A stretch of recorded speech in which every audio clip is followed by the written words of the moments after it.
ఓయ్ మీ అన్నయ్యని పైసలు అడుగు చెప్పనా ఇత్తడు తీయలేవే ఇత్తడా బర్రెలు కత్తి పైసలు ఉంటాయి ఇప్పుడే ఇయ్యాలే కొనుక్కి వచ్చినాం కానీ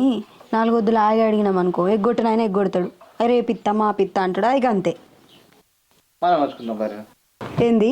మనమే ఉంచుకుందామా ఆ పాలన ఏం చేసుకుంటావు నేను ఎత్తిమే పోసుకుంటావా అక్కడ నీకేం తెలిసి అమ్మ ఊళ్ళో పెరిగేసుకుని తింటే అయిపోయా మిగిలిన అనుకో కింద వచ్చేద్దాం ఏమైంది ఏ సొంతం అయితే మనకేమద్దు దాని మేపుడు ఇబ్బంది అవుతుంది అన్ని పాలు ఏం చేసుకుంటావు అదంతా మనకేమద్దు కానీ పొత్తులు అయితేనే తీసుకుందామన్నా లేకపోతే ఏమద్దు ఇచ్చి రాపో అరే పిస్తానా 3 పూల పెరిగేసుకుందాం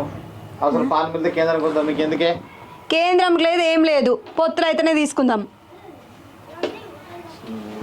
ఎవరు బామా గిట్లా వచ్చినవేందే కూర్చో కూర్చోరా తిన్నావా అక్కేం చేస్తాను తిన్నా ఏం లేదు కానీ ఏమన్నది రాదునే చూసిందా బర్రెను అడిగినా పైసలు ఏమన్నా మంచి లేదురా అది కొద్దిగా ముక్కెత్తుంది